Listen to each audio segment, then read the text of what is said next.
Bonjour à tous. C'est un plaisir pour moi aujourd'hui de vous accueillir ici et d'accueillir pour la première fois deux personnes qui effectivement ne sont jamais venues ici. J'espère pas la dernière. Je commence, Martine ne m'en voudra pas pour le plus âgé des deux. Martín Caparrós, donc auteur argentin, que nous avons le plaisir de publier aux éditions Buchet-Chastel et Wydawnictwo Literackie, qui est donc en français et en polonais. Il a publié donc un roman qui s'appelle Living en 2014 ou 2013, je crois. Et en 2015, donc, le livre qui nous réunit ici aujourd'hui, La Fin, que moi je considère comme un livre extrêmement remarquable, comme une série donc, de reportages littéraires, on peut dire, et c'est ce qui fait son intérêt, c'est que les faits sont là, mais en même temps, il y a la façon de raconter qui fait qu'on a envie de continuer à lire et d'en apprendre davantage. Et bien sûr, Darius Rochebin, qu'on ne présente pas en Suisse romande, donc je ne le présenterai pas, qui donc vous fera découvrir l'œuvre de Martín Caparrós dans cette conversation. Voilà. Bonne soirée.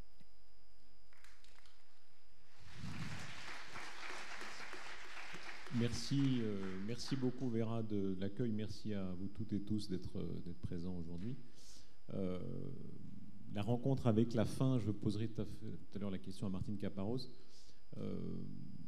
Elle est souvent le fait du hasard. Hier soir, par hasard, je lisais un texte de Varlam Chalamov, je ne sais pas si vous l'avez lu, c'est ce rescapé du goulag, qui raconte une nuit où il a sous son oreiller un petit morceau de pain que lui a laissé son meilleur ami. Et il a quand même très très envie de manger le morceau de pain. Et il essaye de s'endormir, il compte jusqu'à 1000, jusqu'à 2000, il n'y arrive pas, etc. Il ouvre la boîte et il commence à gratouiller quelques miettes du morceau de pain. Et il décrit le bonheur qu'il a de manger simplement quelques miettes, la salive que déclenche la moindre miette, etc. Et puis les heures passent, etc. Et toute la nuit, il gratouille quelques miettes, mais il ne mange pas le morceau de pain. Et c'est une page magnifique, parce que c'est une page sur l'amitié et la faim. Il réussit à surmonter son envie, et il a mangé quelques miettes, mais il n'a pas mangé le pain de son ami. Voilà. La faim, la vraie, je ne sais pas qui, on peut faire un sondage ici. Levez la main, ceux qui, une fois dans leur vie, ont ressenti la vraie faim, celle qui fait mal. 2, 3, 4, 5. C'est vrai, enfin, dans mon cas, de petits garçons bien nourris, nés et grandis à Genève, c'est tellement rare. Vous, Martín Caparrós, la première idée de la faim que vous ayez eue, la première rencontre avec la faim, quand était-ce ? Bonjour d'abord, et merci de m'avoir ici. C'est étrange en fait, cette espèce de monument au milieu de nulle part.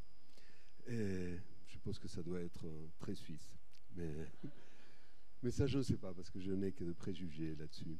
Je voulais d'abord m'excuser de mon français. Au bout de quelques jours d'être ici, je commence à le parler. Mais là, je viens tout juste d'arriver, alors faites en sorte que je parle espagnol sous-titré ou quelque chose dans le genre. Okay.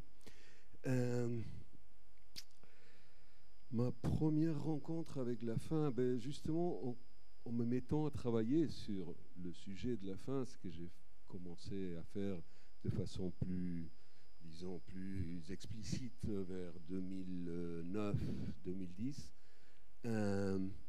je me suis rendu compte que ce que j'avais cru sur la faim, enfin ce que j'avais pensé, ce que j'avais imaginé sur la faim, n'avait rien à voir avec ce que je retrouvais là-bas. Je pensais, enfin j'avais dit comme tout le monde, qu'est-ce que j'ai faim maintenant, on a faim 3-4 fois par jour, on croit qu'on l'a.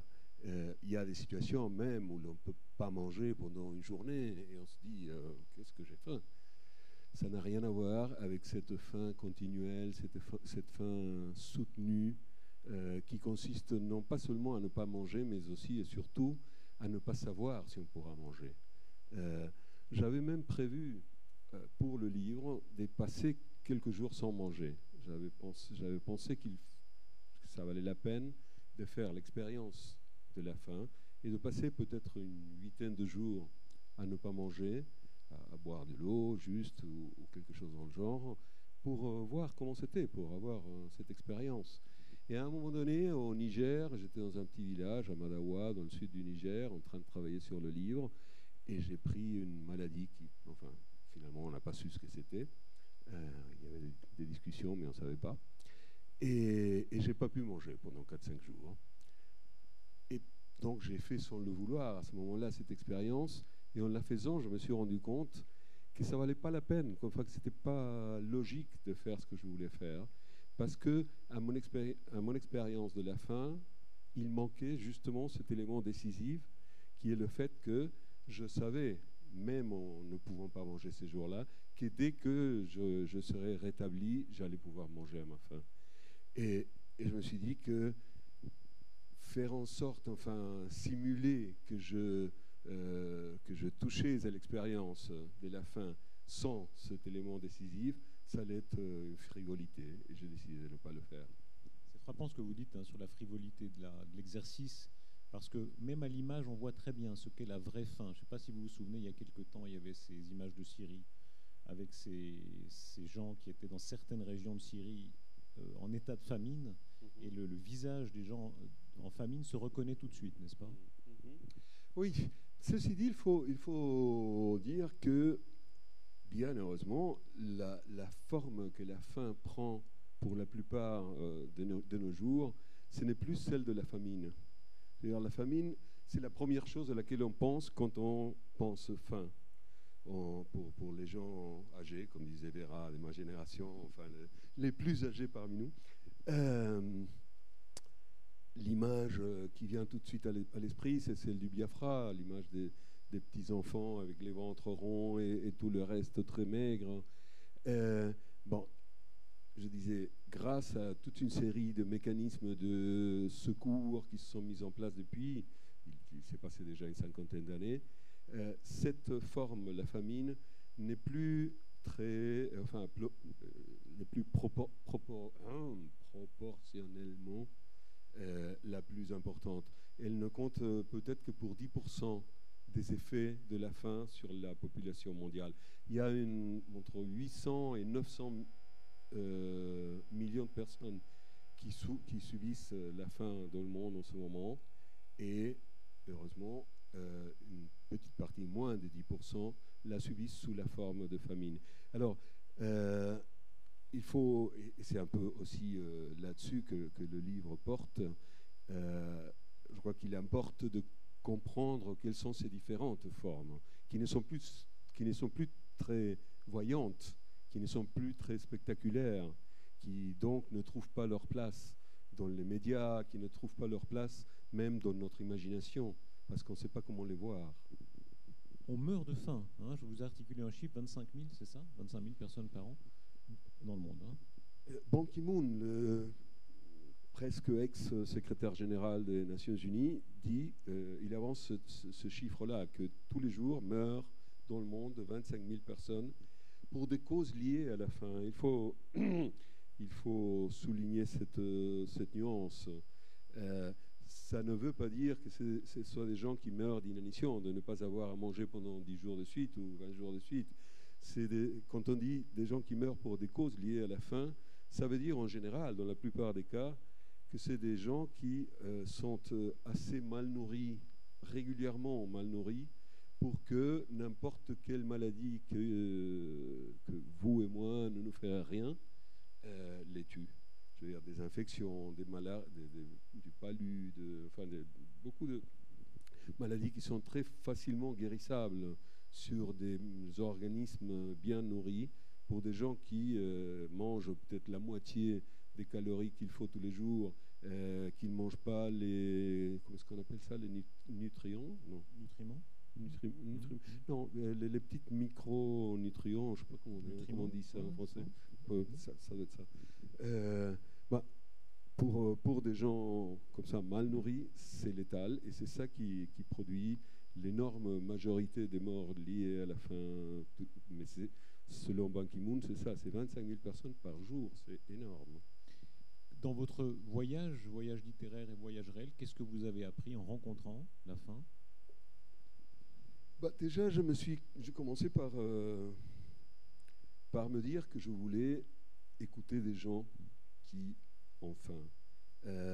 Quand j'ai commencé à penser à faire ce livre, je ne savais pas comment faire en fait, parce que la faim dans le monde, c'est un cliché. Je veux dire, on dit ça et on se dit oui, on sait déjà tout ce qu'il faut savoir là-dessus, qui n'est jamais beaucoup. Et on se dit, je sais pas, il n'y a pas besoin de lire de plus là-dessus, c'est pas intéressant. C'est très, comment dire, neutralisé par son caractère de cliché. Alors je ne savais pas comment faire. Je voulais m'y prendre parce que ça faisait longtemps que je faisais des reportages, des thèmes comme ça, politiques et sociaux un peu partout dans le monde, et que je trouvais que derrière la plupart des problèmes auxquels je m'intéressais, il y avait des gens qui ne mangeaient pas assez, mais je ne savais pas comment. Et je me suis mis à y penser, à lire là-dessus, etc. Et je suis arrivé peut-être à 2 conclusions qui m'ont permis d'avancer. La première, c'est que la faim n'existe pas. Ce qui existe, c'est des gens qui ne mangent pas assez. Et que donc, je voulais voyager, comme vous disiez, pour essayer de les rencontrer, les écouter, savoir comment était leur vie, que l'on cache très facilement, très souvent, derrière ces chiffres, ces clichés, ces abstractions qui le neutralisent. La deuxième assumption, c'était que, aussi, la faim n'existe pas. Qu'est-ce qu'il existe? C'est de très différentes façons dans lesquelles il y a des gens qui ne mangent pas assez. Et que c'est pour ça que je voulais aller dans des 8 ou 10 différents pays pour essayer de montrer dans chacun d'entre eux ces différents mécanismes, pour essayer de montrer et de comprendre, si possible, ces mécanismes. Est-ce que, à la fin de votre parcours, vous pensez qu'on est responsable de la faim? Moi, je me rappelle quand j'étais petit, enfin, comme beaucoup de gens ici, les parents vous disent finis ton assiette, hein, sinon il y a d'autres qui meurent de faim. Ensuite, quand on est jeune, collégien ou étudiant, on est souvent assez à gauche et on a l'impression aussi que nous sommes responsables de la faim des autres. Après, on se droitise parfois, ça se complique, mais où en êtes-vous, vous? Je ne dois pas être, malgré Vera, je ne dois pas être assez âgé, parce que je ne me suis pas encore droitisé dans ce sens-là. Mais enfin, je crois qu'on est responsable. On est responsable, enfin, responsable, c'est un mot compliqué. Il a beaucoup de significations. Mais je crois qu'on est responsable de diverses façons. La plus évidente, c'est celle dont on commence, heureusement, à parler pas mal ces dernières années, c'est le gaspillage. Je veux dire, le fait qu'en Europe, on jette à la poubelle entre 30 et 50% de la nourriture qui passe dans nos circuits. C'est énorme, c'est vraiment énorme. Il y a des initiatives qui sont prises là-dessus, il y a des choses qui commencent à être faites là-dessus. Et c'est très bien, et j'en suis enfin, tout à fait pour. Je suis tout à fait pour. Mais ceci dit, il faut savoir que si on mangeait tout ce qui passe par nos assiettes, par nos frigidaires, etc., par nos étagères, la faim au monde resterait plus ou moins pareille. C'est pas ça qui va... Je veux dire, ça serait évidemment un changement par rapport à nos conduites et par rapport à peut-être quelques gens qui vivent un peu moins bien dans nos pays auraient accès à un peu plus de nourriture, et ça serait très très bien. Mais les gens qui ont faim en Inde ou au Niger ou au Guatemala, ça ne leur changerait rien. Alors, pourquoi alors on pourrait dire qu'on est un peu responsable, qu'on est d'une certaine façon responsable? Je crois que la première question là-dessus, c'est que la faim au monde n'est plus un problème technique. Ça l'a peut-être été pendant des siècles, des millénaires même, mais il y a une quarantaine d'années, je ne sais même pas exactement quand, il s'est passé ce que j'appelle le fait historique le plus important que l'histoire n'a pas enregistré. C'est ce moment où la Terre, pour la première fois, a été capable de produire de la nourriture pour tous ses habitants, et même bien davantage. Ça s'est passé, dit-on, dans les années 70, 80, grâce à d'abord la révolution verte, après d'autres améliorements dans les techniques agraires. Et donc, on n'a plus la Libye technique. On ne peut pas dire, comme il a été possible pendant des millénaires, s'il y a des gens qui ne mangent pas, c'est parce qu'on ne produit pas assez, ou s'il y a des gens qui ne mangent pas, c'est parce qu'on est trop nombreux. Non, il y a de la nourriture pour tout le monde. Le problème, c'est qu'elle n'est pas distribuée de façon égalitaire, de façon équitative, et donc il y a 800, 900 millions de personnes qui n'en ont pas assez. Et cette distribution inégalitaire, c'est nous qui en profitons. Elle est faite pour que nos marchés, comment est-ce qu'on dit, soient absolument pleins de produits que nous allons peut-être consommer, peut-être pas, dont nous n'avons pas toujours besoin. Et dans cette mesure-là, oui, on est responsable. Pour être très très précis, il y a certains produits que nous mangeons d'après vous, ou certains, par exemple, produits venant de très loin, qui contribuent à la faim? Écoutez, il y a un exemple que j'aime à donner qui est un peu gros, disons, un peu simpliste, mais qui peut-être collabore à comprendre, enfin sert à comprendre ce que je dis. Quand on produit, si un paysan quelconque produit 10 kilos de grains, il a, disons, deux possibilités. Soit il peut vendre 1 kilo de grains à 10 familles, c'est-à-dire 1 kilo pour chaque famille, et donc il y aura 10 familles qui se nourriront de ce grain. Ou bien il peut vendre ces 10 kilos de grains à un éleveur de bétail qui donnera ces 10 kilos à une vache qui va les transformer en 1 kilo de viande. Pour 10 kilos de grains, il en sort 1 kilo de viande. Ce kilo de viande va être peut-être vendu à 2 familles qui mangeront un demi-kilo chacune. Il y a un processus de concentration qui se produit là et qui laisse, dans cet exemple simpliste, 8 familles sans nourriture. Et ça, c'est ce qui se passe tout le temps au niveau international, dans la façon dont nous pensons la production, enfin non, pas nous, mais dont est pensée la production de nourriture. Donc c'est pour ça que je dis que c'est cet ordre économique qui est responsable du fait qu'il y ait ces centaines de millions de personnes qui ne mangent pas assez. Et dans ce processus, des grandes maisons comme Monsanto, d'après vous, portent une culpabilité spéciale? Qui ça? Des maisons comme Monsanto? Monsanto, c'est un... Ouais. Je crois que c'est un autre problème. Dans ce processus, c'est plus les grandes céréalières, les grandes boîtes qui travaillent dans l'alimentation. On ne va pas parler de Nestlé parce qu'on est en Suisse, mais c'est ce genre de... Ils ne sont pas loin. Ils ne sont pas loin? On peut y aller. Chercher du chocolat. Ils font du beau chocolat. Mais c'est en général ces grandes maisons dans l'alimentation qui ont beaucoup à voir avec ce processus. C'est aussi, et j'en ai parlé dans le livre, la Chicago Stock Exchange, hein, la bourse de Chicago, où l'on fixe les prix des denrées alimentaires de base qui après va se reproduire dans tout le monde. Et donc, quand à la bourse de Chicago, il y a un trade qui arrive à faire monter le prix du maïs 5% pour faire une affaire, la semaine d'après, il y aura des millions de Mexicains qui ne pourront pas acheter leur tortilla parce que le maïs sera plus cher que la semaine d'avant.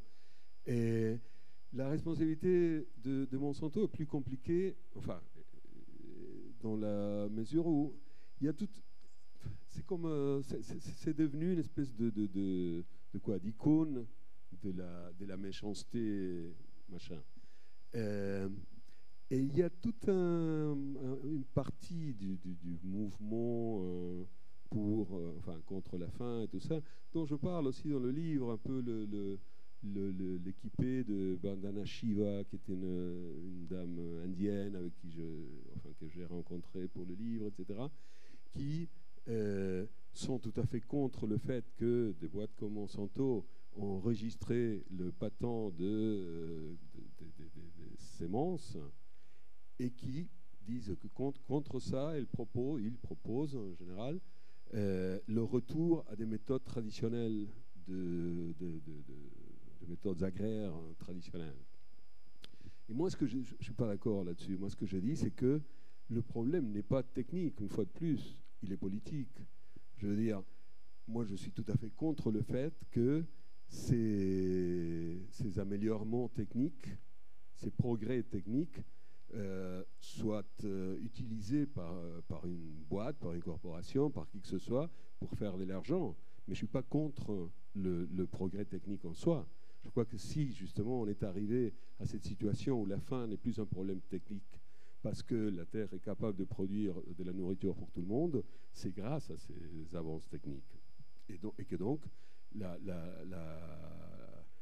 bataille serait de récupérer ces progrès techniques pour qu'ils ouvrent pour le bien commun et non pas pour le profit d'une corporation. Vous êtes argentin? J'essaie de dissimuler. Hein. Est-ce que ça contribue à votre vision de ces sujets-là? Vue d'Argentine, c'est différent? Je crois que ça contribue, oui. Et il y a un chapitre dans le livre qui est justement sur l'Argentine, pour plusieurs raisons. La première, en fait, qui est moins générale et plus personnelle, c'est parce que finalement, quand j'écris, je pense à des lecteurs. Si je pense à des lecteurs, je pense à des lecteurs argentins. Et que, quoique je n'habite pas l'Argentine en ce moment, mais quand j'écris le livre, j'y étais encore pour la plupart.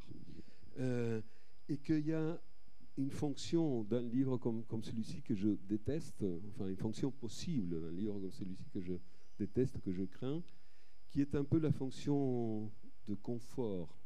Je veux dire, il y a un écrivain argentin qui s'appelait Macedonio Fernandez. C'était une espèce de précurseur de Borges, de celui qui est venu crever là à côté.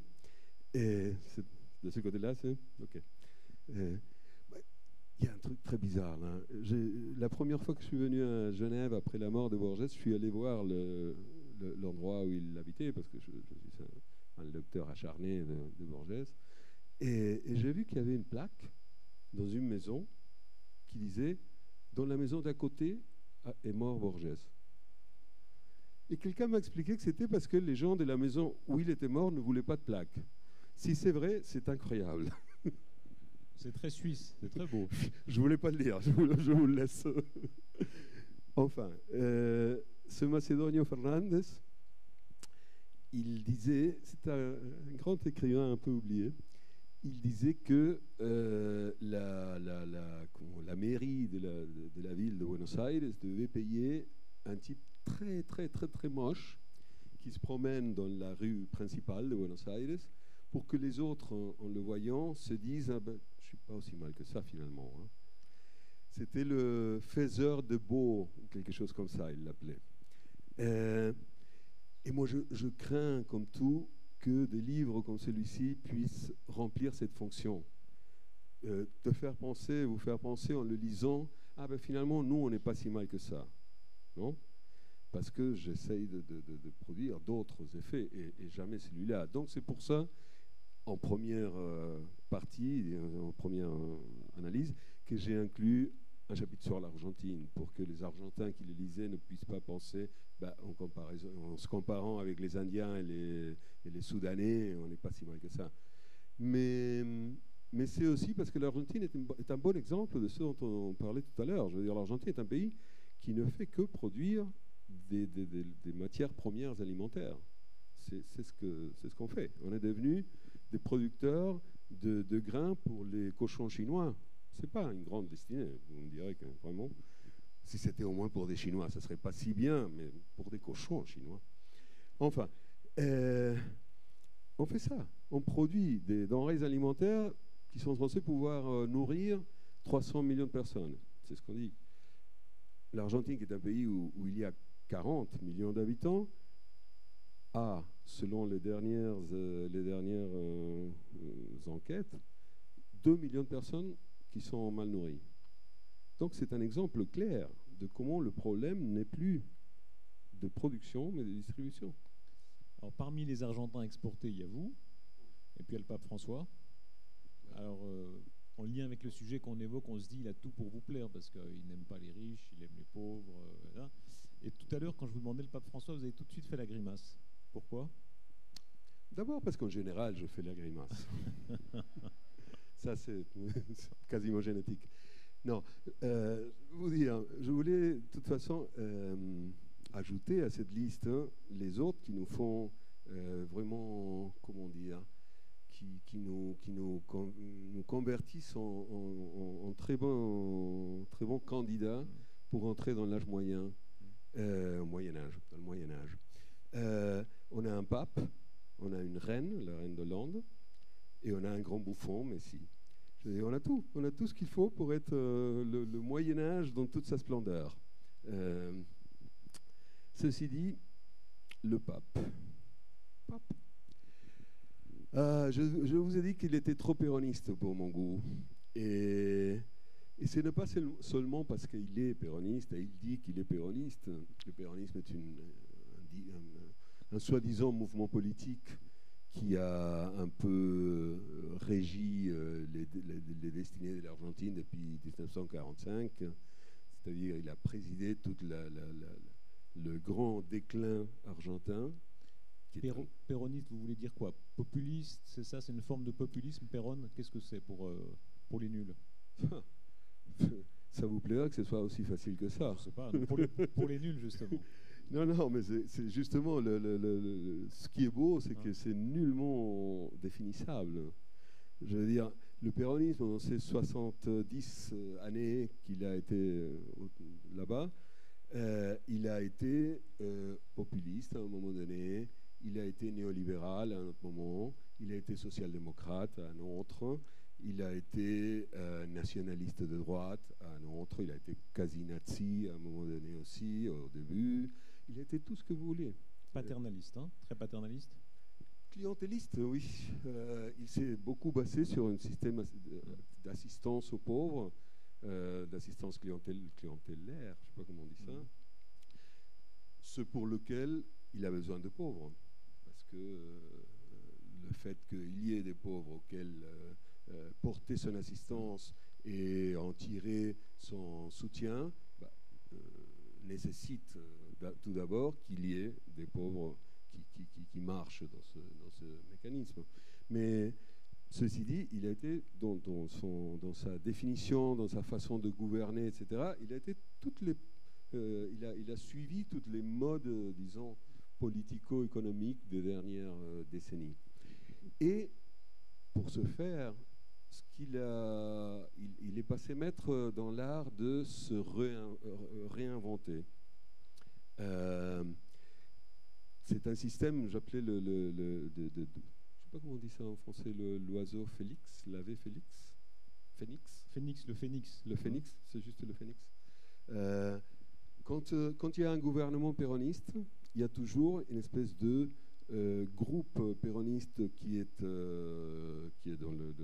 dans l'opposition, qui dit qu'il est que le véritable péronisme c'est eux, et que à un moment donné, quand ce gouvernement s'use suffisamment, va à son tour prendre le gouvernement, dire que le véritable péronisme était celui-là, et donc il va y avoir un autre groupe de péronistes qui vont surgir à l'opposition, dire que les véritables péronistes sont eux, etc., etc. Ils font ça depuis des décennies. Alors ils sont passés maîtres dans l'art de réinventer ce qui est décadent, ce qui est usé par le pouvoir, etc. Et alors pourquoi ce pape-là est péroniste? Parce que ce qu'il a fait avec l'Église. L'Église de Rome était dans un moment de décadence absolue. Il y a 5 ans, on pensait à l'Église et on pensait à une bande de pédophiles qui faisaient des manœuvres bancaires louches. C'était les premières idées qui venaient à l'esprit de pas mal de personnes, enfin des millions et des millions de personnes dans le monde. Et lui, il est venu réinventer l'institution ecclésiale. Avec cette expérience de péroniste qui sait comment ça se fait, et il l'a fait extraordinairement bien. Si j'étais pour l'Église, je serais très pour le pape. Ceci dit, je crois que l'Église de Rome, c'était un des grands maux du monde. Donc, je regrette que mon compatriote ait aidé à la remettre en marche. Mais quand même, je suis confiant parce qu'on commence à voir de plus en plus sa véritable essence, disons. Qu'est-ce que c'est? Par exemple, quand il a dit maintenant qu'ils vont discuter si les femmes peuvent être diacones. Je me dis, dans n'importe quelle entreprise, dans n'importe quel pays plus ou moins civilisé, on fermerait une entreprise où les femmes ne peuvent être que secrétaires et téléphonistes. Non? Et l'Église, et ce pape rebelle et révolutionnaire et qui va tout changer, etc., il dit, on va discuter si ces femmes peuvent être finalement téléphonistes, parce que ça serait bien qu'elles s'intègrent un peu. Je veux dire, comment est-ce que vous voyez la Suisse depuis l'Argentine? Avec beaucoup de vaches et du chocolat, et des montres et des comptes secrets. L'argent, c'est la grande affaire? Oui, mais vous êtes en train de vous refaire une beauté là, non? Oui. Parce qu'avec Panama, je crois que toute l'histoire de Panama, c'est les Suisses qui l'ont filtré. Parce que ça a permis à beaucoup qui, quand ils pensaient compte secret, dictateurs qui mettent de l'argent partout, etc., pensaient à la Suisse. Maintenant, non, maintenant ils pensent Panama. Je crois que ça a été un très joli coup de public relations helvétique. En lien avec les sujets que vous traitez, le côté îlot d'argent qu'est la Suisse, c'est important. Pardon? En lien avec le sujet que vous traitez, la faim, l'inégalité. Ça me frappe, moi, beaucoup de l'extérieur. Nous autres Suisses, je pense, qui est Suisse ici, presque tout le monde, on a ce complexe un peu d'illusion. Souvent, on croit que les autres nous voient pour plein d'autres raisons, alors que de l'extérieur, souvent, la Suisse, c'est simplement un petit pays gavé de fric, pour être très, très brutal. Et moi, je vois des Français qui viennent nous rendre visite, par exemple, sont frappés du nombre de belles voitures. Ils sont frappés souvent de choses très immédiates. La vie culturelle suisse, on aime bien se donner l'illusion qu'on est un grand pays culturel, etc. Hélas, vu de l'extérieur, souvent, le regard est un peu plus brutal et net, c'est le pays de l'argent. Il y a de ça? Il y a de ça, mais il faut aussi nuancer l'affirmation, parce que quand je me suis mis à penser, à travailler sur ce livre, une des premières choses que j'ai faites, c'était d'entrer, j'étais à Paris à ce moment-là, ce jour-là, je ne sais pas pourquoi, je suis entré dans une librairie et je me suis acheté un livre qui s'appelle... j'ai un trou de mémoire là. Destruction massive de John Ziegler. Et je me suis mis... ouais, vous avez un Suisse qui... Il y a ces man qui... Eh ben, c'est comme ça. Hein. Mais je me suis acheté ça, je me suis assis sur un banc. Vous pouvez l'appeler si vous voulez. Vous voulez l'appeler? Non, j'allais vous dire. Je me suis assis là sur un banc de place, sur un square, et je me suis mis à le lire, et je me suis dit, c'est pas la peine que je fasse ce travail, il l'a déjà fait. Qu'est-ce que je vais dire de nouveau? Et avec le temps, j'ai quand même surmonté cette première défaite. Et le jour où l'on a parlé pour la première fois de ce livre, La fin en Suisse, c'était à Genève il y a peut-être un an, il y avait Ziegler qui devait venir. Mais il a téléphoné la veille, je crois, pour dire qu'il avait été rappelé de New York, des Nations Unies, qu'il n'allait pas pouvoir venir. Il avait fait des commentaires très aimables sur le livre et tout ça. Et le lendemain, on a commencé la présentation. C'était à midi sur un club de la presse, je ne sais pas quoi, à Genève, dans une belle maison. Et la présentation était déjà commencée. Et à un moment donné, il y a un vieux monsieur qui commence à marcher depuis le bout de la salle avec une petite valise. Et il arrive et il essaye de monter sur le strade, là, sur le truc. Et je ne savais pas ce que c'était. Et alors on m'a dit que c'était Ziegler. Et il a dit qu'il avait dit au taxi de s'arrêter, le taxi qui l'emmenait à l'aéroport. Et il lui avait dit de s'arrêter parce qu'il voulait passer à la présentation. Et pour moi, c'était une joie extraordinaire, parce que vraiment, c'est quelqu'un que j'admire beaucoup. Peut-être vous le connaissez plus directement, vous savez d'autres choses. Mais moi, je n'ai fait que le lire, donc je l'admire énormément. Et donc, de toutes les présentations que j'ai fait par rapport à ce livre, il y en a eu pas mal. C'est peut-être celle dont je me rappelle avec le plus de plaisir, d'émotion. Est-ce qu'il vous est arrivé d'avoir mauvaise conscience dans votre parcours, mauvaise conscience personnelle, d'être celui qui n'a pas faim, celui qui n'a pas de manque? Sans doute. Ouais. Ouais, il y avait beaucoup de journées où je passais tout le jour à écouter et à voir des histoires horribles. Je me rappelle en ce moment particulièrement de Dhaka, de la capitale de Dhaka, la capitale du Bangladesh, où j'ai vraiment entendu des histoires très marquantes. Enfin, je me rappelle d'une femme qui me racontait comment, quand elle n'avait rien à donner à ses 3 enfants, elle leur disait d'aller se coucher un moment, tandis qu'elle faisait une soupe et elle mettait de l'eau à bouillir avec des pierres ou du bois dedans. Et donc les enfants s'endormaient et puis elle éteignait son feu.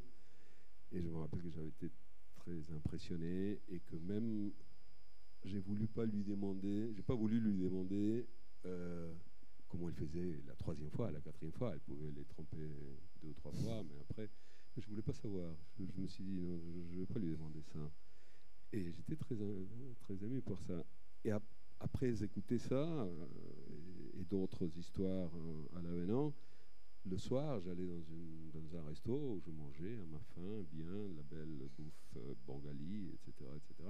Et si, je me sentais pas tout à fait bien. Je me disais, comme je me suis dit très souvent tout au cours de ce travail, que j'ai faisais quelque chose.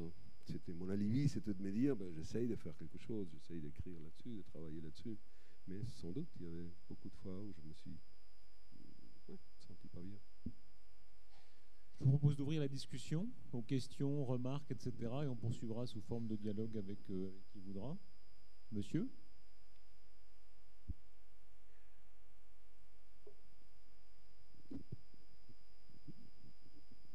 Alors, bonsoir à tous. Une petite question, je ne sais pas, je sais pas comment la poser, c'est tellement elle est banale. Pourquoi est-ce que vous avez écrit ce livre ?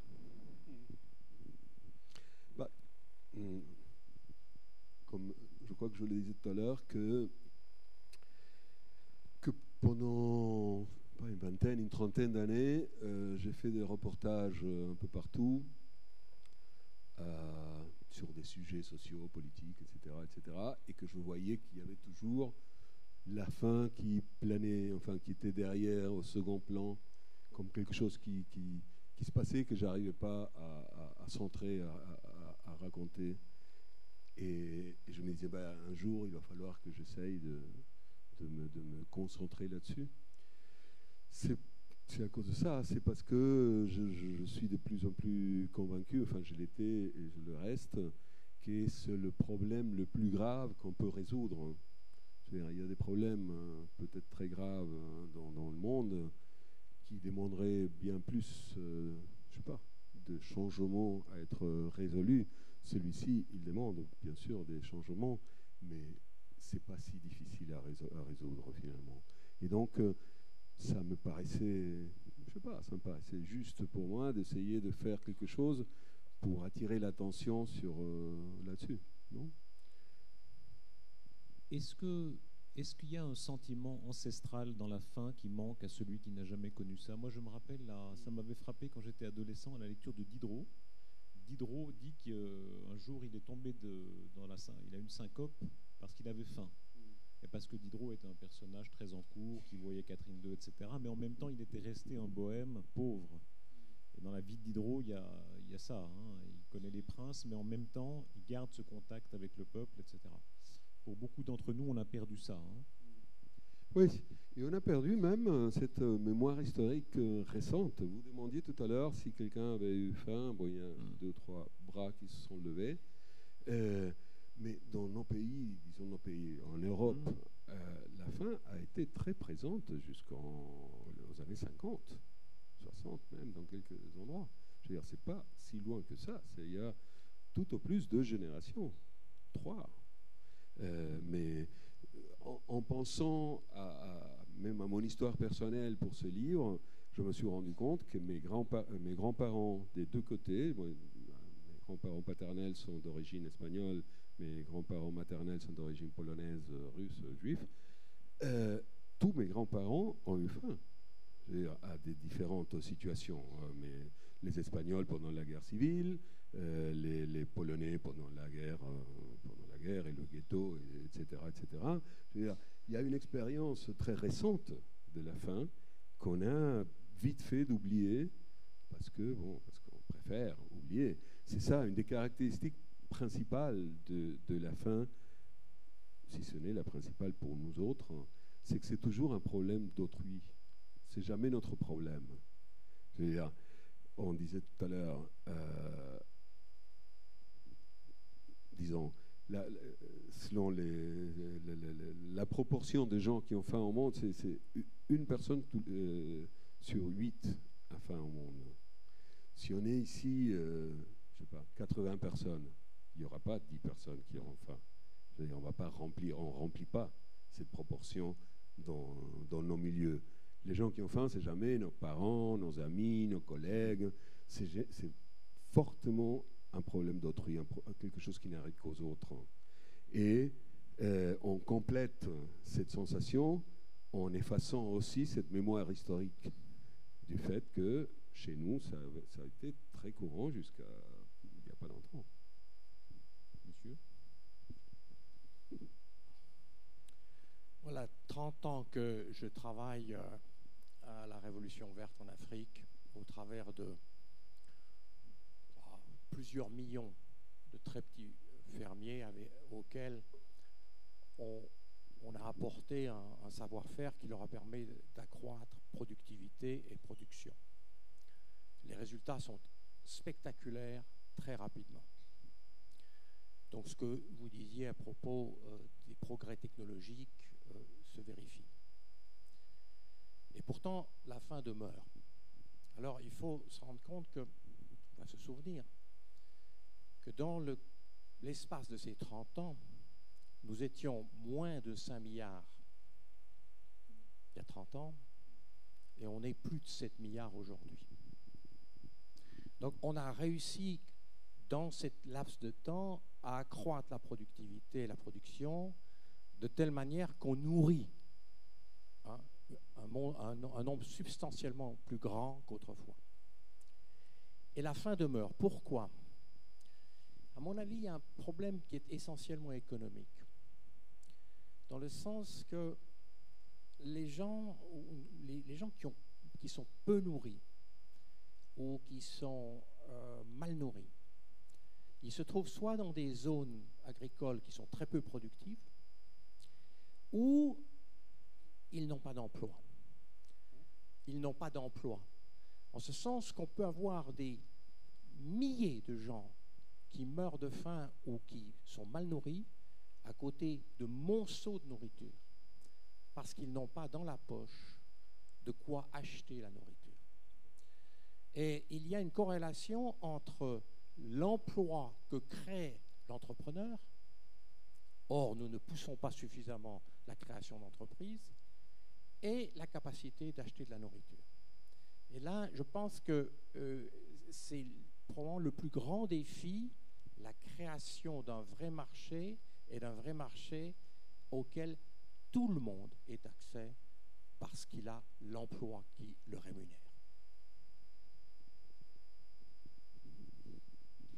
Oui, le fait est de savoir si c'est ce marché qui donne à ceux qui n'ont pas d'argent l'opportunité d'en avoir.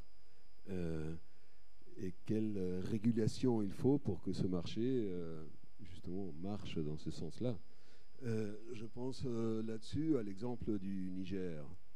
Le Niger, c'est un peu le paradigme de la pauvreté. Je veux dire, dans toutes les listes, il est parmi les pays les plus pauvres du monde.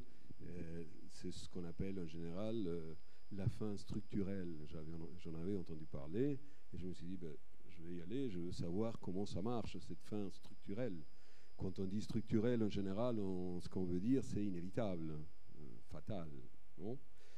Et donc, j'y suis allé Et la première chose qu'on voit, c'est qu'évidemment, cette fin doit être inévitable, puisque c'est un pays très, très aride, très sec, où il est très difficile de produire quoi que ce soit, où le céréal qui est produit là-bas, le millet, il ne dure pas assez pour arriver jusqu'à la récolte suivante. Vous savez, il y a ce qu'on appelle la soudure, c'est 2 ou 3 mois qui manquent entre le moment où la récolte précédente se termine et le moment où la récolte d'après commence à se lever, non? Et c'est un moment dramatique où il n'y a pas vraiment, littéralement, pas de nourriture. Et donc on voit tout ça et on se dit, oui, évidemment, c'est inévitable, c'est structurel, etc., etc. Et puis on arrive à savoir que, en même temps, le Niger est le 2e producteur mondial d'uranium. C'est un minéral qui se vend assez cher. Sauf qu'il y a un marché confus là, parce que cet uranium est extrait par une corporation chinoise et une corporation française, Areva.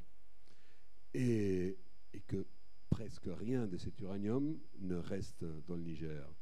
Avec ce produit-là, ce ne serait pas trop difficile de créer toute l'infrastructure d'irrigation, de transport, d'emmagasinement et de semences nouvelles, etc., qu'il faudrait pour que l'agriculture fonctionne. Mais cet argent-là s'en va en Chine ou en France. Alors, la structure qui rend cette fin structurelle, ce n'est plus la structure de l'agriculture du Niger, mais plutôt la structure du marché mondial, qui est faite de façon telle que ces corporations peuvent en tirer tout ce minéral. Alors, je suis d'accord pour le marché, mais avec quelle régulation? Les défenseurs du capitalisme disent tout ça est vrai, les spéculateurs sont très méchants, Monsanto est très méchant, etc. Ils ne sont pas méchants, ils font leur affaire. Si on regarde les choses, la spéculation, par exemple, il y a une grande crise en 1929, en 2008, mais malgré tout, une grande partie du monde s'est développée. En gros, on s'est plus développé aujourd'hui qu'il y a 40 ans. En matière de faim, bien sûr, il y a la spéculation sur les grains et toutes sortes de problèmes comme ça, mais en gros, la famine aujourd'hui est moins grande dans le monde que ce qu'elle n'était il y a 50 ans. Est-ce que vous adhérez à ça? En gros, la famine est moins... Ouais. Il faudrait un peu le partager par secteur. Je veux dire, il y a des secteurs où, effectivement, la faim a beaucoup diminué.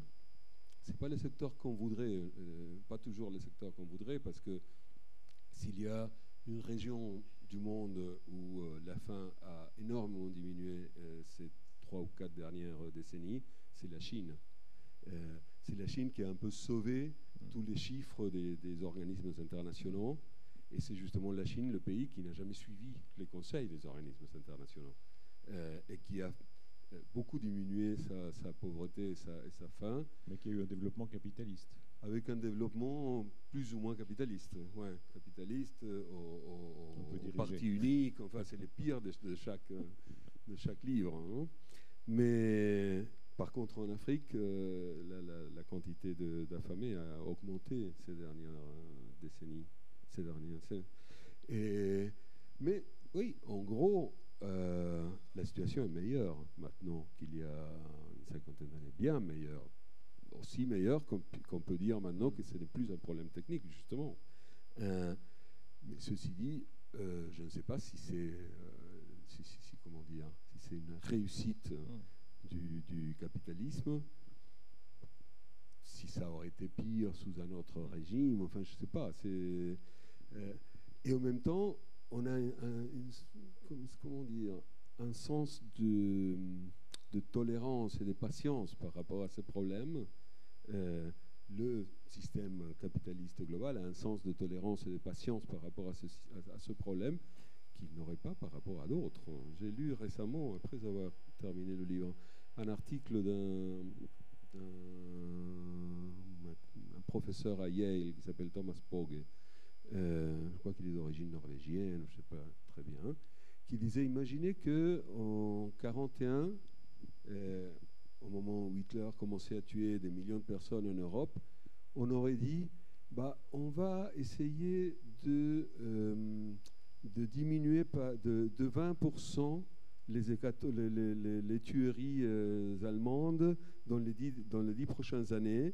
Et puis dans les 10 années qui suivent, on va essayer de les diminuer d'un autre 30% et voir si pour l'année 1980, on va en arriver à un 40% du chiffre actuel. Ça aurait été impensable. Mais c'est ce qu'on dit par rapport à la faim et aux morts de la faim au monde. On a beaucoup parlé des origines économiques de la faim, mais la faim peut aussi résulter d'une stratégie sciemment mise en place, faire partie d'une politique d'oppression. L'Albanie d'Enver Hoxha était un pays... L'Albanie, sous Enver Hoxha. Sous Enver Hoxha était un pays où on mourait de faim. La Corée du Nord est un pays où on meurt de faim. Et c'est donc la résultante d'une... Je dirais c'est un outil de répression parmi d'autres, n'est-ce pas? On en a peu parlé. Oui. Je crois que pour la plupart, c'est un collateral damage, non? C'est un... Comment est-ce qu'on appelle ça? Un dommage collatéral. Un dommage collatéral. C'est-à-dire, personne ne veut affamer d'autres. Hein. C'est juste qu'ils veulent faire, comme je vous disais tout à l'heure, quand vous disiez qu'ils étaient méchants. Non, ils ne sont pas forcément méchants. Ils veulent faire leurs affaires. Et s'il y a des gens qui en souffrent et qui ont faim à partir de ça, shit happens. Non? Pour la plupart, c'est un peu ce qu'ils disent, je sais pas, les brokers à Chicago ou les gens qui contrôlent un peu les grandes opérations des corporations alimentaires, etc. Mais bien sûr, il y a des gens qui se bénéficient de la faim de façon très directe aussi. Et c'est pour ça que j'ai voulu écrire sur Bangladesh dans le livre. Il y a un chapitre sur le Bangladesh pour montrer comment la faim peut servir à quelques-uns. Parce que si dans les 20 dernières années, le Bangladesh est devenu le deuxième exportateur mondial de textiles, c'est parce qu'il y a là-bas entre 5 et 6 millions de femmes, surtout des femmes, qui tolèrent de travailler 12 heures par jour, 6 jours par semaine pour des salaires peut-être 25 € du mois, parce que la seule alternative à ça, c'est la faim, plus complète encore. Donc, pour ces patrons qui les font travailler, qui produisent tous ces t-shirts qu'on aime bien porter et qu'on aime bien acheter à très bon marché, pour tous ces gens-là, la faim est très fonctionnelle, très opérative. Non? Et pour nous aussi. Je veux dire, nous en bénéficions tous les jours. Monsieur? Vous avez beaucoup parlé du niveau mondial, vous avez beaucoup parlé aussi du niveau très local, le Bangladesh. Et ma question, c'est sur les économies régionales. Alors, c'est vrai qu'il m'est arrivé en Afrique de voir une région souffrant de famine et puis des sacs de farine arrivant d'Europe et des États-Unis, alors que le pays d'à côté avait un surplus et qu'il s'agissait seulement d'organiser le transport et de faciliter les passages douaniers. Donc ma question, c'est comment vous estimez les chances, disons, de renforcer les économies régionales pour trouver un type de solution entre ces deux extrêmes, le mondial et le local? J'ai peur que ça excède un peu mon expertise, mais j'ai été très étonné quand j'ai aussi constaté ce que vous dites en me penchant un peu sur la façon dont le secours humanitaire fonctionne. Effectivement, les États-Unis, qui sont censés être le pays qui met le plus d'argent dans ces opérations, quoique il n'arrive même pas au 0,1% de son budget total. Je veux dire, l'argent destiné au secours international n'arrive même pas à 0,1%. Les États-Unis ont des réglementations très précises là-dessus. C'est-à-dire, toute la nourriture qu'ils envoient dans des opérations de secours international doit être produite aux États-Unis. justement, il y a eu, depuis une vingtaine d'années, des tentatives soutenues, répétées, de changer ça au Parlement américain, de faire passer une loi autorisant l'achat de nourriture dans les pays voisins, dans les pays proches. Parce que d'un côté, ça aiderait les économies régionales, d'un autre côté, ça épargnerait énormément d'argent en transport. Il y a eu toujours l'opposition farouche des lobbies des farmers américains qui a empêché cette loi de passer. Et on calcule aujourd'hui que de tout l'argent que les États-Unis disent employer dans la coopération internationale, 2/3 restent aux États-Unis. D'un côté, il y a l'achat de tous ces grains et de toutes ces denrées alimentaires chez leurs propres producteurs. Et d'un autre côté, il y a le fait que les mêmes lois stipulent qu'il faut transporter ces aliments dans des bateaux américains qui sont très chers, je veux dire, beaucoup moins chers, les bateaux panaméens, les bateaux, je sais pas quoi, libériens, de ces pays un peu bidons.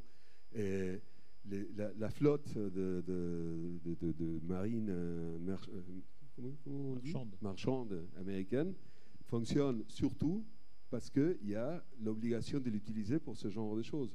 Donc, plus de 65% de cet argent reste aux États-Unis. Sert à la coopération avec les intérêts américains et non pas la coopération internationale.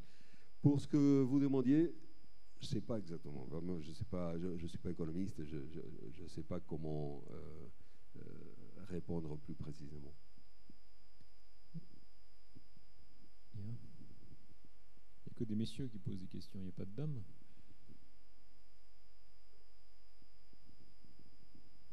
Monsieur. Bonjour, merci d'être là. Nous avons certainement tous un certain sens de la culpabilité face à ce grand problème. Et est-ce que ce n'est pas un peu innocent de croire qu'on s'en tirera en achetant du Max Havelaar et autres labels? Du Max Havelaar, c'est des marques éthiques, vous savez. Ouais. Bah, j'ai jamais cru que je m'en tirerais en faisant ça, mais je sais pas. Mais plus que de la culpabilité, je déteste la culpabilité. C'est vraiment la sensation la plus, comment dire, la plus inutile. Vous êtes très anti-catholique, hein? Vous êtes très anti-catholique. Anti-catholique. Ouais, bah, je suis anti-juif aussi. La culpabilité est très juive, hein. Malgré ma mère d'origine juive. Je suis anti-religieux en général. Je trouve que la religion. D'ailleurs, je dis dans le livre que j'étais étonné de constater, après des centaines et des centaines de conversations avec des gens qui ont faim, que je n'ai pas trouvé des affamés athées. Toujours dans les conversations avec les gens qui ont faim, il y a un Dieu qui apparaît d'une façon ou d'une autre. Soit pour justifier ce qui se passe, soit pour produire un certain espoir, mais il y a toujours un Dieu, ce qui est plutôt normal, étant donné la façon dont nous pensons, que dans une situation aussi extrême que celle-là, et dans laquelle on ne voit pas d'issue, qu'on ne voit pas de sortie, on fait appel à ce que apparaît tout le temps quand on ne sait pas. L'idée de Dieu, l'idée d'un pouvoir supérieur qui pourrait nous en tirer. Mais je voulais reprendre ce que vous disiez. Je suis contre la culpabilité, je disais, mais je ne suis pas du tout contre comment dire, concernement, non. Se sentir concerné. Oui, la conscience, le prise de conscience. Ouais. Le fait de se sentir concerné. Je ne voulais pas dire conscience, parce que c'est trop catholique aussi, oui. Non, c'est trop bolchevique pour moi. Pas catholique. C'est une autre religion que j'aime pas. Bon, se sentir concerné par ça. Je veux dire, je crois que la seule façon, non pas la seule façon, mais ce qu'on peut faire là-dessus, c'est se sentir concerné. Non pas culpabiliser, concerné. Penser que c'est aussi notre problème. combattre cette tentation de dire bah, ça n'arrive qu'aux autres, c'est pas notre problème, c'est parce que ceux-là, ils sont fainéants, ils sont corrompus, ils sont ci, ils sont ça, ils sont beaucoup, trop, machin. Non, c'est aussi notre problème si nous vivons dans un monde organisé de façon telle qu'il y a une personne sur 8 qui ne mange pas assez. Et essayer de faire quelque chose avec cette idée. Je pense souvent à la question écologique. Je me rappelle quand j'étais en fac, il y a une quarantaine d'années, il y avait 4 pelés et 3 tondus qui étaient écologistes à l'époque. Ça n'existe pas, c'était un petit groupuscule. Et on l'était d'une façon différente, mais bon, ça c'était une autre discussion. Et petit à petit, ils ont trouvé les manières de faire en sorte que cette question soit centrale dans la discussion politique de nos pays, d'une façon ou d'une autre. On ne peut plus maintenant se présenter pour maire du village d'à côté sans expliquer quelle est ta stratégie pour sauver la planète. C'est-à-dire, ça fait partie des choses qu'on est censé, sur lesquelles on est censé répondre si l'on veut être dans un poste de responsabilité dans un de nos pays. Pourquoi on ne pourrait pas faire de même sur la question, enfin sur le fait qu'il y a 800 millions de personnes qui ne mangent pas assez? Évidemment, la première réponse, c'est parce que l'écologie nous fait l'impression que c'est un problème à nous, tandis que la faim nous fait l'impression contraire. C'est peut-être vrai, l'écologie a l'air d'être une menace égalitaire. Elle n'est pas très égalitaire. Si le niveau de l'océan monte, il y aura des centaines de villages qui disparaîtront au Bangladesh, et les Hollandais ils vont devoir augmenter leur polder de 1,5 mètre. Ça sera à peu près ça, là, non? Mais on a l'impression que c'est égalitaire, que ça nous menace tous de la même façon. Et la fin, non. Et c'est peut-être pour ça qu'on a repris le discours écologiste d'une façon aussi enthousiaste à le faire devenir partie de nos débats et pas le problème de la faim. Mais je crois que ça vaudrait la peine de l'essayer.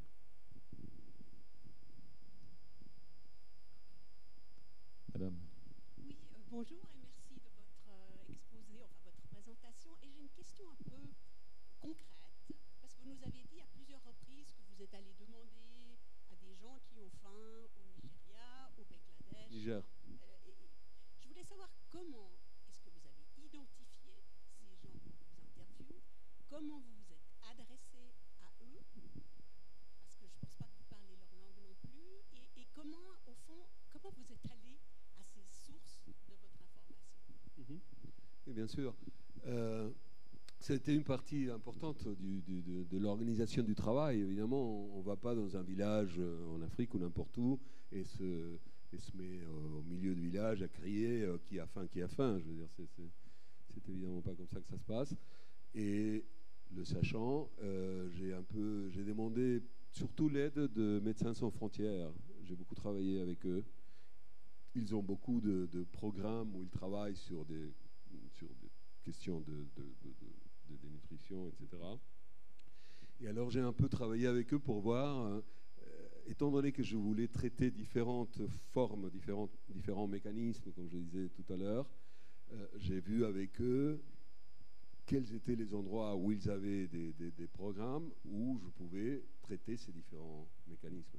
Donc on a un peu, on s'est arrangé, et à chaque coup, alors, je suis allé passer, je sais pas, une quinzaine de jours dans leur mission dans de différents pays. Et c'est en général eux qui m'ont facilité la présence d'un interprète, parce qu'évidemment, je ne parle pas leur langue. Déjà, à peine si je parle l'espagnol. Et puis après ça, j'ai passé des jours et des jours à écouter. C'est une des activités que j'aime le plus. Je veux dire, c'est idiot le peu qu'on écoute en général. Et c'est incroyable le privilège. Je me sens vraiment très privilégié quand je suis dans une espèce, je sais pas, dans une cabane au Madagascar et il y a quelqu'un qui prend le temps de me raconter sa vie, le temps et la confiance. de me raconter sa vie longuement, de parler avec moi. Moi, je me sens comme... C'est vraiment un privilège. Il y a d'autres questions, monsieur? Oui. Votre livre est magnifique. Je l'ai lu il y a une année. Et c'est un coup de projecteur sur un problème majeur. Ceci dit, ce n'est qu'un des problèmes. Et je pense qu'on ne peut pas s'attaquer seulement à la faim. Parce que celui qui a faim est aussi celui qui n'aura pas accès aux soins, celui qui n'aura pas un toit sur sa tête, celui qui n'aura pas, dont les enfants ne pourront pas être éduqués, celui qui n'a pas d'emploi. Et c'est un tout.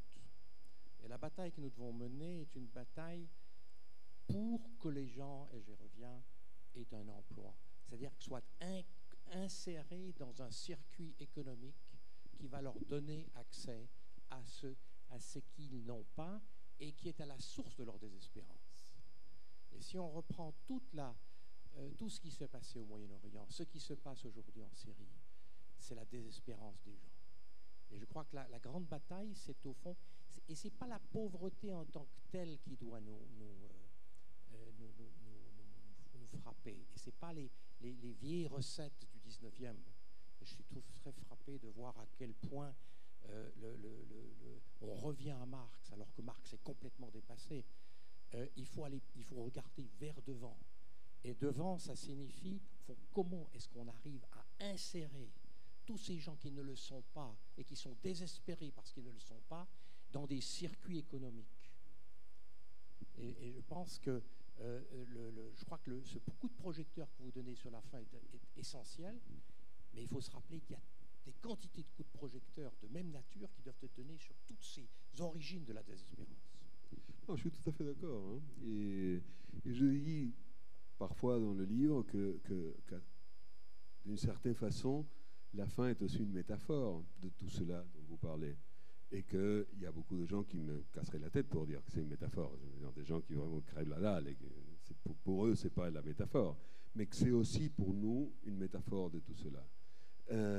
Mais ceci dit, ce qui s'est passé dans les dernières décennies, c'est plutôt le contraire. Je veux dire, à cette intégration dont vous parliez. Moi, j'étais très étonné de constater, je ne le savais pas vraiment, que il y a une espèce de population de moins en moins flottante qui est marginalisée dans le monde. 1000, 1200, 1300 millions de personnes, c'est beaucoup de gens. Ça. La plupart des affamés font partie de ce secteur qui a été marginalisé dans ce sens que le capitalisme global dont on parlait n'a plus d'utilisation pour eux. Ne sait pas quoi en faire. Ne sait même pas comment les exploiter, je veux dire. Ce qui est une faille importante d'un système. Je dis toujours, si j'étais gérant d'une usine et que j'avais un tiers de mes machines sans fonctionner, je serais mauvais. On me jetterait à la porte. Le système globalisé ne sait pas quoi faire avec peut-être un tiers de sa main-d'œuvre potentielle. On ne sait pas comment s'en servir, comment l'exploiter. Parce qu'il y a eu des changements techniques, politiques, sociaux, etc., qui font que tous ces gens-là soient inutiles dans ce sens productif. Et justement, ce qu'il faut, c'est le réintégrer pour qu'ils puissent avoir, pas seulement de la nourriture, mais comme vous dites, un toit, l'éducation, la santé, etc., etc. Mais ce que je dis, c'est que malheureusement, dans plusieurs régions du monde, la tendance est plutôt la contraire. C'est tous ces gens qui vivent dans les alentours des grandes villes, dans les bidonvilles qui entourent les grandes capitales du tiers-monde et qui n'ont pas d'utilité pour le système. Encore des questions, remarques, monsieur? Attendez, monsieur, peut-être le micro. Vous dites qu'on est en partie responsable de cet aspect de la faim dans le monde. En partie, vous avez bien dit en partie. Mais quand vous voyez des reportages où on voit des grands groupes chinois ou indiens qui achètent ou qui louent des surfaces gigantesques en Afrique, où on a pu voir un reportage où ces grandes entreprises ont rasé des villages, travaillé de manière industrielle, les paysans qui étaient là, qui vivaient normalement, qui n'avaient pas faim, doivent racheter leur nourriture. Et en plus, la nourriture qu'on leur vend, c'est la nourriture déclassée qui ne va pas être exportée. Et tout ça pour certainement enrichir quelques potentats et quelques fonctionnaires. On a de la peine à se sentir responsable quelque part. En tout cas, personnellement, quand on rentre dans un supermarché, je prends l'exemple de la Côte à Morges, vous rentrez là, dans les rayons fruits et légumes. Une bonne partie sont des fruits et légumes importés. J'ai jamais vu un rayon vide. Ça déborde même, il y a tout le temps des fruits, des légumes qui traînent par terre parce que ça déborde. Pardon? Où ça? Ici. Dans un supermarché chez nous. Mais que ce soit dans n'importe quelle grande surface, un petit peu comme ça. Alors, ça nous gêne tout de même. Mais c'est une petite échelle quelque part. Mais quel est votre regard par rapport à ce que je viens de vous citer, avec ces grands pays qui appauvrissent leur population pour... Et surtout, ce qui m'avait le plus choqué, je me disais, l'Inde était un pays pauvre, un pays qui a été colonisé, et 2 générations après, pas beaucoup plus, ils reproduisent ça en Afrique chez des gens plus faibles. Et ça... Non, il y a beaucoup à dire là-dessus. D'un côté, quand je parle de notre responsabilité commune, je crois que ça existe, mais en même temps, je ne voudrais pas que le fait d'assumer une certaine responsabilité au niveau des citoyens ordinaires, disons, serve à dissoudre la responsabilité de ceux qui l'ont de façon bien plus directe et centrale. Je veux dire, ces grandes corporations, ces spéculateurs des bourses, etc., etc. Parce que des fois, c'est facile de dire « Ah oui, c'est la responsabilité à nous tous ». Et alors, on cesse de penser qui sont les véritables responsables. Et par rapport à ce dont vous parliez, là, il y a le dernier chapitre, l'avant-dernier chapitre de mon livre porte sur ce que on appelle en français quoi, l'appropriation de terres. Et je parle, c'est là où je dis que pour moi c'est la fin de l'avenir, parce qu'en fait ce que font ceux qui s'approprient de terres dans des pays du tiers-monde, enfin en Afrique, en Asie, en Amérique latine, c'est de retirer du circuit productif de ces pays déjà assez problématisés pour se nourrir, retirer encore plus de terres qui ne servent plus au marché intérieur, mais qui sont déviés sur d'autres pays. C'est des grandes corporations, ou même les États nationaux de pays plus riches, qui achètent ou pas de l'argent des grandes extensions de terres pour les faire produire pour leur population, et donc les retirent de la consommation locale qui est déjà difficile. C'est pour ça que je dis que c'est une contribution à la fin de l'avenir. Ceci dit, en travaillant là-dessus, les chiffres sont très confus, parce qu'en général, on ne dit pas, on ne registre pas ces opérations. De fait, l'opération sur laquelle je me base pour commencer à parler, c'en est une qui est passée sans registre pendant des années au Madagascar. C'est pour ça que je suis allé au Madagascar là-dessus. Et c'est quand l'État, enfin le gouvernement de Malgache a offert, je ne sais pas très bien comment, à Devo, cette entreprise coréenne, 1 300 000 hectares de terre, c'est pas mal. Et quand ça s'est su, au bout de 3-4 ans, il a commencé à y avoir un mouvement de protestation là-dessus, etc., qui a fini par renverser le gouvernement et qui a obligé le gouvernement suivant à récupérer ces terres. Mais la plupart des opérations, comme je vous disais, ne sont pas registrées. Mais d'après ce qu'on croit savoir là-dessus, bien que les Chinois et les Saoudis et d'autres nouveaux acteurs sont très actifs là-bas, c'est encore les pays occidentaux qui ont la plupart des terres en Afrique et en Asie. Donc, c'est facile de dire, ah oui, les Chinois, il y a les Chinois qui arrivent. Oui, c'est vrai, ils arrivent, c'est les nouveaux acteurs là-dedans. Mais nous avons déjà 2 siècles à faire ça, et nous restons encore les joueurs les plus puissants dans ce jeu.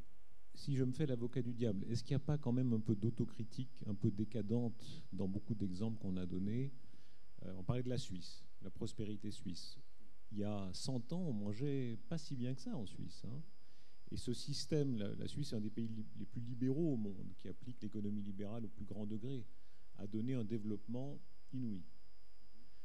Si on prend les pays de l'Est, le nom de la fondation où nous sommes nous lie à la Pologne. Moi, je me rappelle très bien les reportages en Pologne après la chute du mur, où on disait le capitalisme quand même, attention, les gens ne l'aiment pas, les gens ont peur de l'inégalité, ce qui était vrai en partie, etc.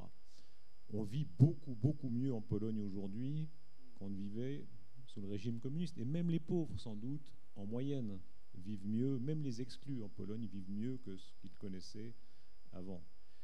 On parlait de la Chine. La Chine a le capitalisme, bien sûr, il y a la corruption, il y a tout ce qu'on voudra. En Chine, on vit mieux maintenant avec le développement capitaliste qu'on ne vivait sous la folie maoïste. Est-ce qu'il n'y a pas un tout petit peu d'autocritique facile dans un système qui a donné tellement de croissance? Et est-ce qu'on ne peut pas espérer qu'en Afrique même, plus le développement viendra, plus la croissance viendra et moins la faim sera criante?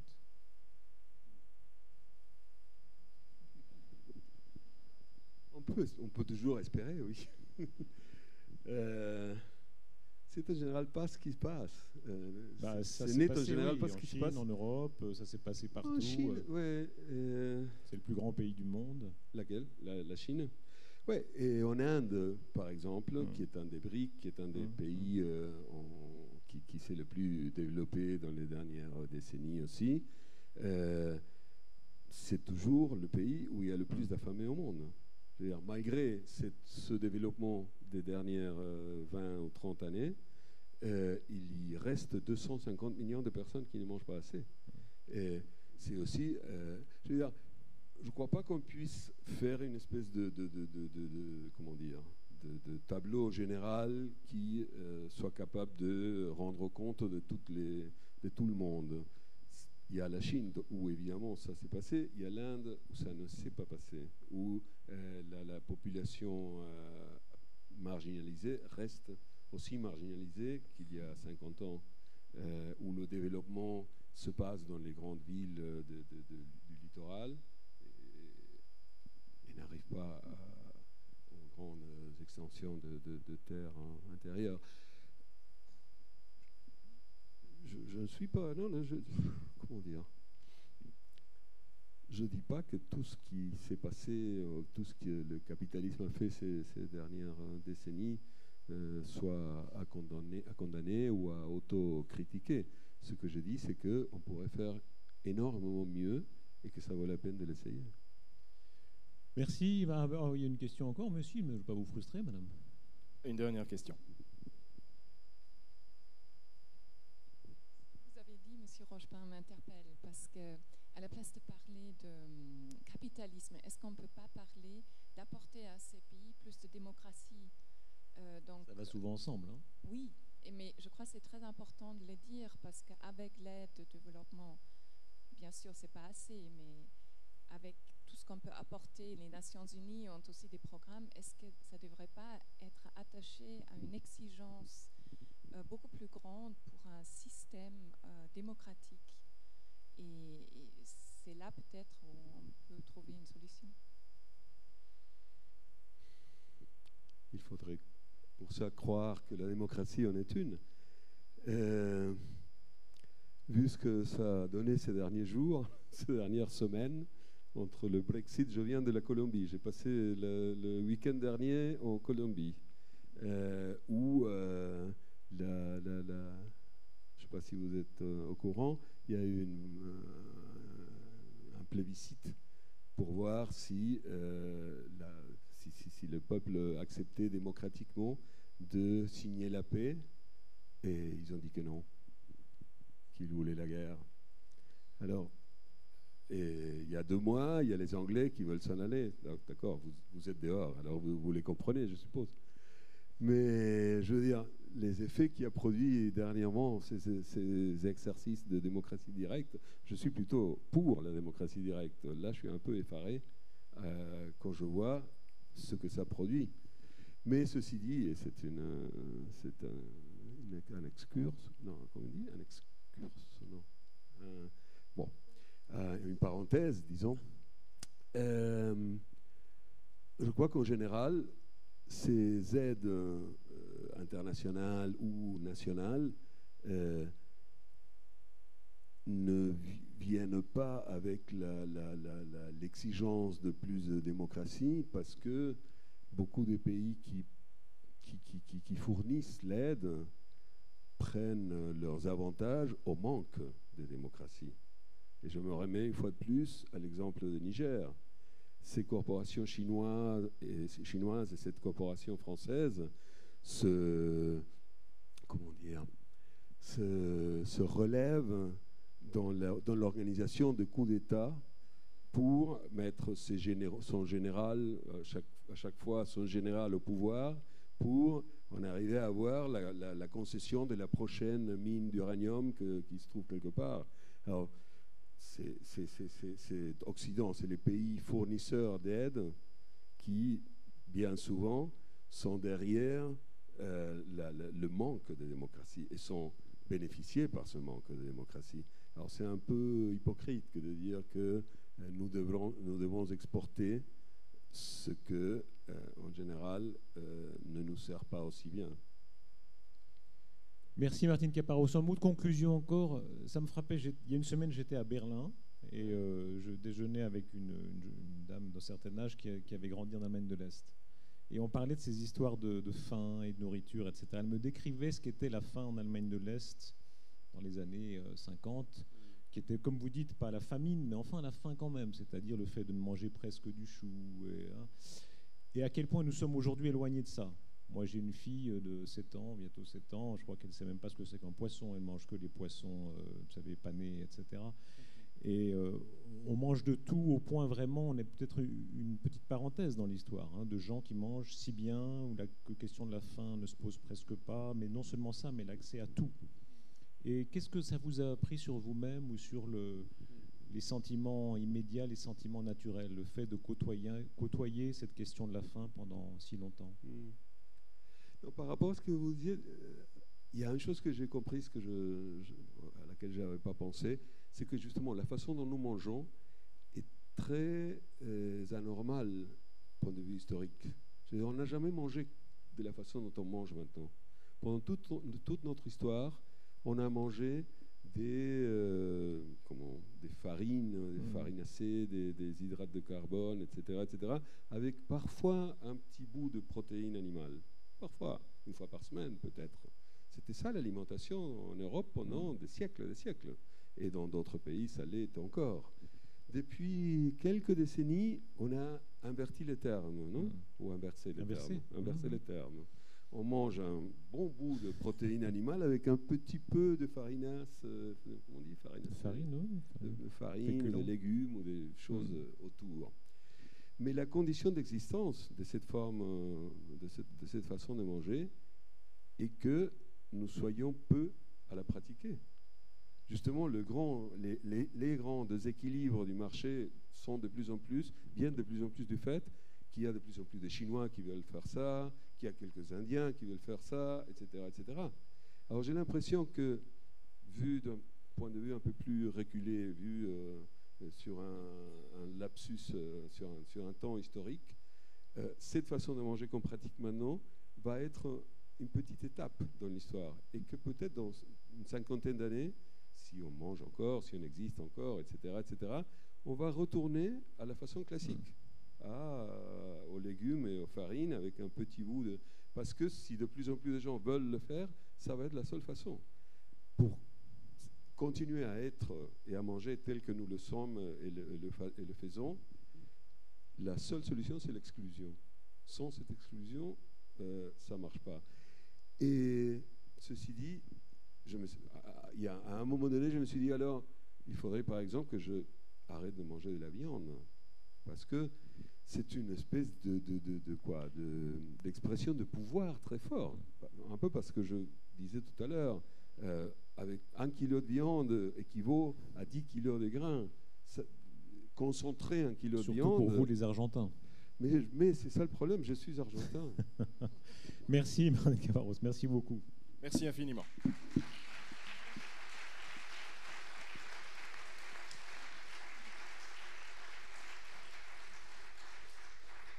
Je remercie Martin Caparros de nous avoir livré son analyse extrêmement claire et tranchée sur cette problématique de la faim. Pour vous donner un peu mauvaise conscience, je vous propose de prendre un petit drink dans la pièce d'à côté. Je vous rappelle aussi que vous pouvez prolonger cette discussion avec lui car il dédicacera ses livres au fond de cette pièce. Je remercie également Darius Rochebin d'avoir modéré cet après-midi. Je vous signale, et vous irez sur le site internet de la Fondation pour avoir quelques détails, je vous signale que notre prochaine rencontre aura lieu le 27 novembre. Il sera aussi un tout petit peu question de la faim puisque nous évoquerons le 20e anniversaire de la fin du siège de Sarajevo, 1996-2016. C'est un endroit où pendant 5 ans, les gens ont été assiégés et ont eu faim, et où effectivement la faim a été utilisée, je dirais, à des fins politiques également. Alors nous accueillerons notamment cet après-midi-là Velibor Kolic, qui est un auteur bosniaque magnifique, et puis nous présenterons un documentaire aussi fait par Rémi Ourdan, ainsi que Patrick Chauvel, qui est un des derniers très grands reporters photographes de guerre, qui viendra ici à Montrichet. Et puis en partant, je vous invite à prendre ce petit flyer qui évoque le cours de littérature en 6h15, qui est un cycle de conférences. Les premières conférences, donc celles de ce dernier trimestre, seront consacrées à la littérature lusophone, et notamment à la littérature de voyage, les grandes découvertes, le voyage intérieur. Et puis nous terminerons au mois de décembre avec Antoine Volodine, qui viendra nous parler de Macao, ce petit confetti de l'Empire portugais en Chine. Donc de nouveau un grand voyage, et je pense une manière d'éveiller les consciences, sans toutefois aiguiser notre culpabilité. Merci beaucoup, bon après-midi.